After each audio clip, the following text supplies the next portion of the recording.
À Kességué, deux coups de balle se sont entendus ce lundi matin. Le rebelle voulant quitter la route nationale et dévié par Mbingi se sont piégés par les forces armées et le Ouazalendo.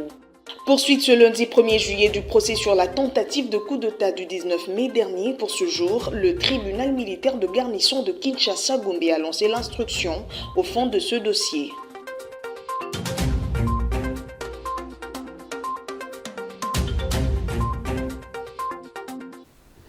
Excellent début du mois de juillet, mesdames, messieurs, bonsoir et bienvenue à la grande édition, à la première grande édition de ce mois.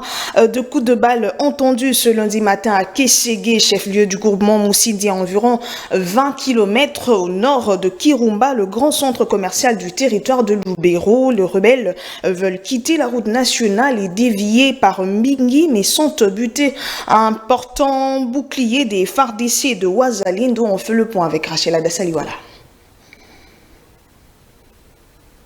Sous des coups de balles, les rebelles du M23 se cherchent donc la voie facile et moins risquée pour atteindre les territoires de Lubero. Aux alentours des Kasségué, ces assaillants font face à un important bouclier des forces loyalistes et de jeunes Ouazalendo. Selon l'administrateur du Lubero, les rebelles n'ont pas encore pris Kasségué, mais ce sont leurs éclaireurs qui sont visibles dans les villages. La situation est restée calme jusque-là. Ces gens-là, comme vous savez, ils avaient déjà traversé pratiquement Kirumba. Alors, on est tenté d'observer leurs éclaireurs à Miobwe, deux fois dans le début de Kassé là-bas. Mais la stratégie militaire, je réserve de vous...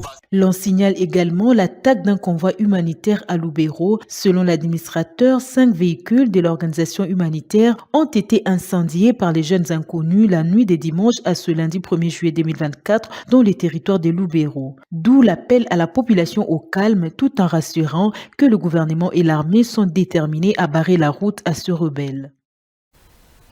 Le service de sécurité ont présenté ce lundi 1er juillet une trentaine de bandits d'importantes quantités d'armes et d'effets militaires dans la ville de Goma. Parmi les bandits présentés par le maire à la presse figure un présumé co-auteur de l'assassinat de l'ambassadeur italien Luca Attanasio en février 2021. Suivez le commissaire supérieur principal Capend Kamand Faustin. Regardez. Le vendredi et le samedi, pour la ville de Goma, il y a eu braquage jusqu'à la proximité au bâtiment de la mairie. Ils ont cambriolé les maisons, les téléphones. Voici ceux qui ont fait le braquage qui a fait trembler la ville pendant la journée avec leurs armes. C'est vrai, la criminalité zéro n'existe pas, mais ils vont aussi nous trouver sur leur chemin. Parce que nous n'allons pas céder. Il suffisait seulement de 48 heures, avec un bon renseignement, nous avons ciblé et démantelé tout ce que vous voyez là. Les effets volés sont là. Les armes, une dizaine d'armes qui devraient être au front. Il y a les déserteurs qui ont fui le front de Beni, le front de Kanyabayonga, que nous venons d'arrêter. Les militaires sont là et le faux Ouazalendo. Et nous demandons à la population, comme toujours, de nous accompagner et de nous faire confiance. Quant à la justice, j'ai appelé l'auditeur de garnison qui m'envoie un magistrat et le PROREP. Nous demandons encore une fois de plus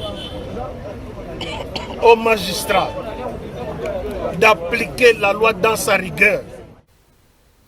Et faisons un pas en arrière pour parler de 64 ans d'indépendance de la RDC. Dans son discours de vœux sur la célébration de 64 ans d'indépendance de la RDC, le président de la République note l'état d'avancement du pays. Félix-Antoine Tshisekedi a salué le combat mené par les pères de l'indépendance qui a abouti à l'obtention de la souveraineté. Cela a fait qu'aujourd'hui la démocratie et l'état de droit soient consacrés en RDC avec à la clé l'organisation du 4e cycle électoral. Regardez.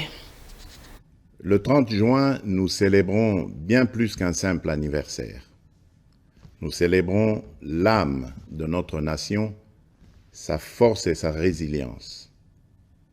C'est une célébration de notre liberté chèrement acquise par le courage et les sacrifices consentis par les pères de notre indépendance qui ont combattu sans relâche les affres du colonialisme pour que nous puissions jouir de notre liberté et de notre souveraineté. C'est ici le lieu de rendre un hommage appuyé à leur bravoure, à leur détermination et à leur vision lumineuse pour un Congo uni, libre et prospère. Aujourd'hui, nous sommes 64 ans plus âgés, 64 ans plus forts, 64 fois plus déterminés à poursuivre l'œuvre de nos pères fondateurs. Le cheminement de notre nation nous renseigne que l'indépendance chèrement acquise est certes un choix délibéré de responsabilité, mais elle ne devient véritablement un acquis que lorsque nous en faisons un pari ambitieux, celui de la volonté inébranlable de tout un peuple d'aller toujours vers le progrès économique et social pour un bien-être durable. Elle est un combat continu qui exige notre unité, notre solidarité et notre engagement pour un avenir meilleur pour tous. Mes très chers compatriotes, cette commémoration est marquée cette année par l'installation effective des institutions de la République et des animateurs issus du 4e cycle électoral qui a connu pour la première fois la participation d'une partie de nos compatriotes vivant à l'étranger. Ce processus est appelé à s'étendre à l'ensemble de la diaspora congolaise à travers le monde. Je me réjouis de célébrer notre marche collective vers la consolidation de la démocratie et la promotion de l'état de droit dans notre nation. Il est crucial que nous reconnaissions l'importance de ces valeurs fondamentales pour assurer une société juste, équitable et prospère pour tous. Poursuivant son discours, le président de la République Félix-Antoine Tshisekedi a tout d'abord évoqué l'aspect sécuritaire. Pour lui, le défi sécuritaire auquel fait face les pays est complexe et exige une réponse collective, courageuse et déterminée de la part de chacun. Regardez. Le défi sécuritaire auquel nous sommes injustement confrontés est complexe et exige une réponse collective, courageuse et déterminée de notre part. En ma qualité de président de la République et commandant suprême des forces armées et de la police nationale, je tiens à vous assurer de ma détermination inébranlable à défendre l'ensemble de notre territoire et à rétablir la paix. Nos vaillants soldats sont en première ligne et ensemble, nous triompherons de cette agression injustifiée. À nos frères et sœurs de Kanyabayonga et des régions avoisinantes, je veux exprimer ma profonde solidarité et ma compassion face aux souffrances que vous endurez. Votre courage et votre résilience sont une source d'inspiration pour la nation tout entière. Soyez assurés que je mets tout en œuvre pour rétablir la sécurité et protéger nos concitoyens. Je viens de tenir un Conseil supérieur de la défense élargi et des instructions claires et fermes ont été données pour la sauvegarde de l'intégrité territoriale de notre pays. Ensemble, unis et déterminés, nous surmonterons ces épreuves et nous restaurerons la paix et la sécurité dans notre chère patrie. Prenant donc la mesure de l'héritage de notre indépendance, nous augmentons sensiblement les moyens de défense et de sécurité pour protéger avec plus d'efficacité nos frontières et nos populations. C'est pourquoi j'ai instruit le nouveau gouvernement de la République d'investir prioritairement dans le renforcement des capacités de l'État à sécuriser le territoire et la population avec un budget cumulé sur les 5 ans représentant 20% du budget annuel, essentiellement destiné à poursuivre des actions de la montée en puissance de nos forces de défense et de sécurité. En cette période où notre nation est confrontée à des défis sécuritaires multiformes, j'en appelle à l'harmonie et à la cohésion de toutes les communautés pour unir nos forces, promouvoir la paix, le respect mutuel, afin de consolider la transformation socio-économique de notre pays.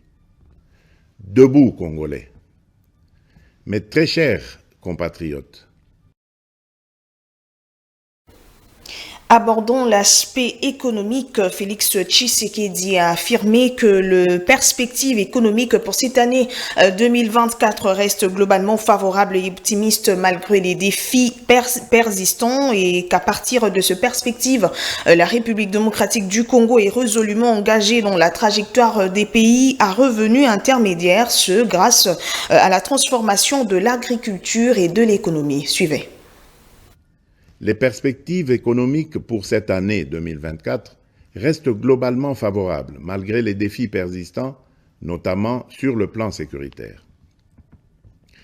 La croissance attendue à fin décembre 2024 devrait être supérieure à la moyenne de l'Afrique subsaharienne projetée à 3,8%. Certes, l'inflation et la dépréciation du franc congolais face aux devises étrangères pèsent sur les prix intérieurs. Mais, soutenus par des réformes économiques et des investissements massifs dans les infrastructures, les services et le secteur minier, les perspectives de croissance de la République démocratique du Congo pour 2024 restent optimistes. À partir de ces perspectives, je suis convaincu que la République démocratique du Congo est résolument engagée dans la trajectoire des pays à revenus intermédiaires grâce à la transformation de l'agriculture et de l'industrie. C'est pourquoi nous devons poursuivre les réformes, projets et actions initiées sous mon premier quinquennat qui ont produit des résultats positifs sur les structures de l'État et de la société. Il s'agit, entre autres, de la restauration de la fonction de contrôle financier et d'audit des comptes publics pour améliorer la gouvernance, la consolidation de nos réserves de change évaluées actuellement à 5 milliards de dollars américains, la gratuité de l'enseignement de base, les différents paliers de la couverture santé universelle ainsi que le programme de développement local des 145 territoires.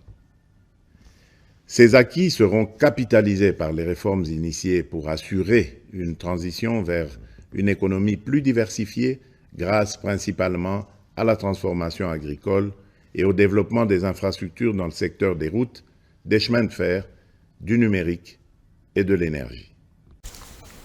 Et en ce qui concerne le social, le président de la République dit être conscient des difficultés que rencontre la majorité de Congolais au quotidien. En tant que garant de la nation, Félix-Antoine Tshisekedi Tshilombo a promis d'y apporter des solutions idoines et urgentes. Il a en outre instruit le gouvernement à prendre des mesures nécessaires pour alléger le coût du panier de la ménagère et améliorer le pouvoir d'achat de la population. Regardez une fois de plus. J'ai instruit le gouvernement d'accélérer, dès cette année 2024, le déclenchement de la deuxième phase de ce vaste programme minerai contre infrastructure qui va contribuer à la promotion du marché intérieur et à la création d'emplois. Pour illustration, ce programme d'infrastructure permettra de relier le sud et le nord du pays. Cela va non seulement consolider notre réseau national de transport multimodal, mais aussi améliorer sensiblement la qualité de la communication à l'intérieur du pays. De même, dans le cadre de l'amélioration de la mobilité dans les grandes villes du pays, je viens de lancer les travaux de construction de la route de contournement de la capitale Kinshasa, partant de la cité de Mboudi et débouchant sur la route nationale numéro 1 par Badara, non loin de l'aéroport international de Njili. Mais au-delà de ces efforts encourageants, je suis conscient des difficultés sociales que rencontre la majorité des Congolais au quotidien.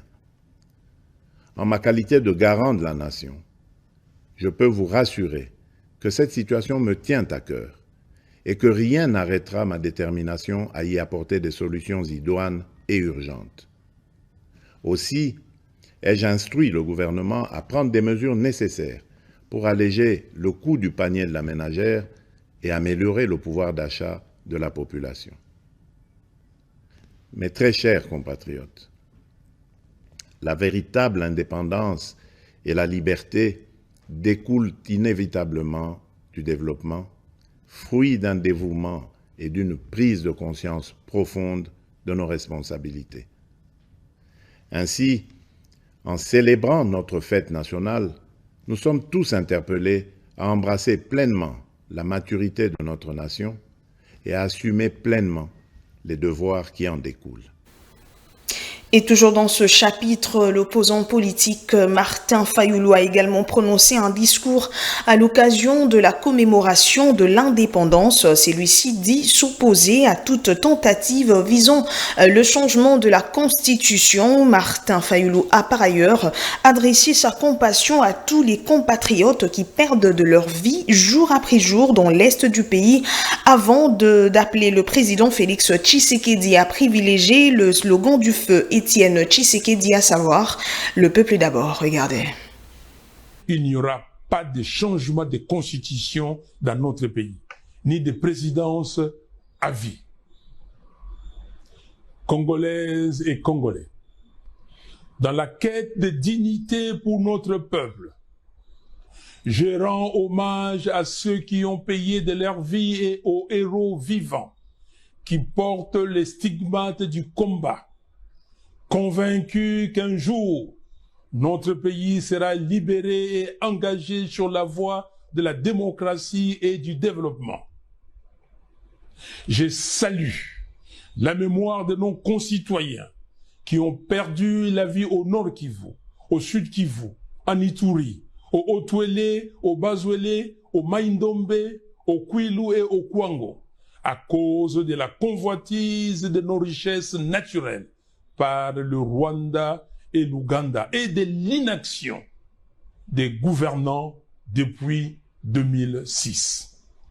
Je rends hommage au sacrifice de ceux qui ont lutté pour la souveraineté, la liberté et la dignité des Congolais. Je pense notamment à Kipa Vita, Simon Kimbangu, Patrice Lumumba, Joseph Kasavubu, Étienne Tshisekedi, Joseph Malula et Laurent Mosengo qui nous inspirent.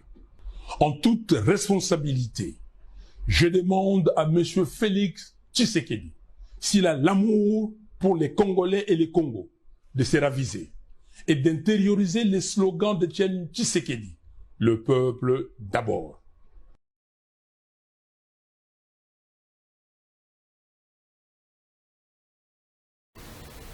Pardon, justice, le moment tant attendu dans le procès sur la tentative de coup d'État du 19 mai dernier en République démocratique du Congo est arrivé après avoir vidé les questions relatives à la forme. Ce 1er juillet, le tribunal militaire de garnison de Kinshasa-Gombe a lancé l'instruction au fond de ce dossier répondant aux questions de juge. L'un des prévenus à la personne de Youssouf Ezangi, présenté comme le recruteur du mouvement New Zaïre, affirme que Christian Malanga n'a pas été appréhendé vivant. Regardez.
Mais on voit qu'il y a un petit peu de temps. La tique est continuée, les colons, la joué photo. C'est comme Munduki. Munduki a été un gamin. Là, c'est Munduki. Il faut pas mal. Si vous êtes dans mon boy, la Kimi, est-ce qu'il y a pas qui voit? Oui. Ça, c'est moi. Oui. Vous asseyez. Je suis. Est-ce que vous avez compris? C'est faux. Nazara qui voilà. Et puis, elle a confié la logique de sous la quota. Voilà, la logique de ça, de ça, la quantité, de ça, elle a forcé la quantité. La Kenya, aussi, quand elle a l'année, voilà, elle était à tirer la kati. Là, l'année, il y a la matite, la potopoto. Et ma gère, ma zonia. Autant vous souvenez, dans la qui va monter, la confité, la information. En résumé, l'accusé Youssouf fait savoir qu'il a été témoin de la mort de Christian Malanga. Ce dernier n'a pas été appréhendé vivant. Il était mort par balle qu'il avait atteint. Le seul geste qu'a posé Youssouf est qu'il avait pris son téléphone et avait filmé. Après la mort de Christian Malanga, ce dernier avait pris fuite, mais quand le garde républicain l'ont aperçu couvert de la boue, il avait crié qu'il n'était pas mort et qu'il avait les informations. Et on parle sport dans ce journal. Le taekwondo veut se relancer à Kinshasa, capitale de la République démocratique du Congo. Un tournoi réunissant les athlètes des ententes de Kinshasa Est et Kinshasa Ouest a été organisé le dimanche 30 juin 2024. Il a permis aux organisateurs de jauger le niveau des athlètes appelés à défendre les couleurs nationales. Plus tard, plus de 100 taekwondo-in ont répondu à l'appel au complexe Bawoyo à Bandalunga. Patrick Issosine, ce reportage. Plus de 100 taekwondoïnes ont été réunis au complexe scolaire Bawoyo de Bandalunga pour un tournoi de l'indépendance. Ils sont venus des ententes de Kinshasa Est et Kinshasa Ouest. Entendre le président de l'entente de Kinshasa Ouest, ce tournoi a permis de remémorer non seulement la date du 30 juin, mais aussi et surtout de relever le niveau des athlètes. L'Ikanso et Sami Lelo, d'abord pour tout le 30 juin. Cette initiative a été prise d'abord pour enseigner aux élèves la date du 30 juin. Ils l'ont déjà appris à l'école et il était important de rajouter quelque chose. Aussi, nous avons organisé ce tournoi pour relever le niveau des athlètes. Nous pratiquons une discipline olympique qui nécessite beaucoup de talent. Et il faut ce genre de tournoi pour les détecter afin de permettre à la Fédération congolaise de taekwondo de les sélectionner au sein de l'équipe nationale. Athlète capable au médaille na ba échéance Union africaine. L'entraîneur national qui était présent quant à lui appréciait le niveau des athlètes qui feront partie de l'équipe nationale. Son regret est la non-organisation des activités de ce genre dans la capitale, poumon du taekwondo congolais. Kinshasa, c'est l'entité qui nous fournit le plus les compétiteurs à l'équipe nationale présentement parce qu'on ne sait pas faire venir les gens de la province parfois pour travailler comme à son temps, évidemment avec quelques-uns de là. Donc chaque fois qu'il y a un événement à Kinshasa, je me fais l'obligation d'être là pour voir par rapport à ce que j'ai dans le statut de l'équipe, qu'est-ce qu'il faut modifier, qu'est-ce qu'il faut, sans vouloir coacher, parce que c'est deux ententes de Kinshasa, donc je regarde, je fais des petites notes, mais aussi de nouvelles têtes à découvrir. Et ça a été le cas aujourd'hui, surtout chez les enfants cadets, ça m'a fait plaisir de voir quelques têtes. Malheureusement, les activités sont très limitées. La Ligue ne tourne pas, le championnat national, on l'a vu, ça fait longtemps. Les différents taekwondoïnes, cadets, juniors et seniors, se sont battus en présence du président de la Fédération congolaise de la spécialité, Maître Alain Badiachile, et du bourgmestre de la commune de Bandalunga, Adolphe Ndofulo. Des brevets de participation ont été remis aux participants.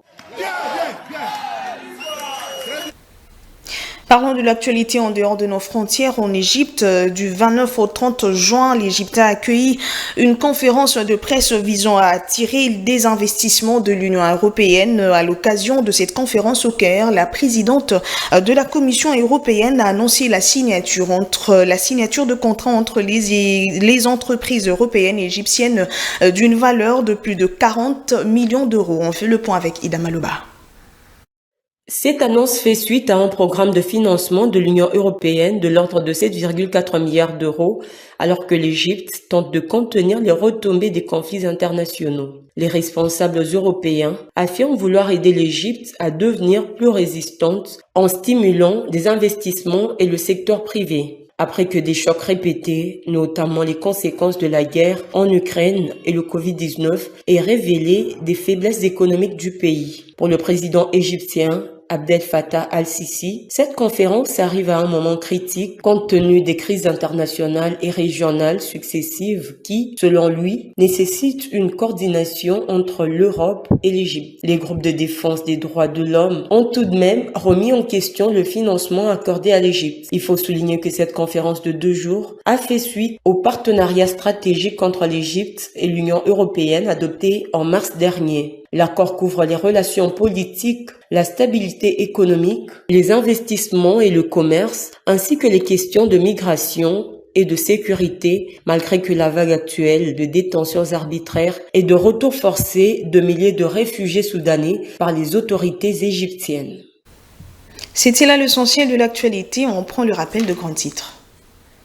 À Kességué, 2 coups de balle se sont entendus ce lundi matin. Le rebelle voulant quitter la route nationale et dévié par Mbingi se sont piégés par les forces armées le Ouazalendo. Poursuite ce lundi 1er juillet du procès sur la tentative de coup d'État du 19 mai dernier. Pour ce jour, le tribunal militaire de garnison de Kinshasa-Gombe a lancé l'instruction au fond de ce dossier.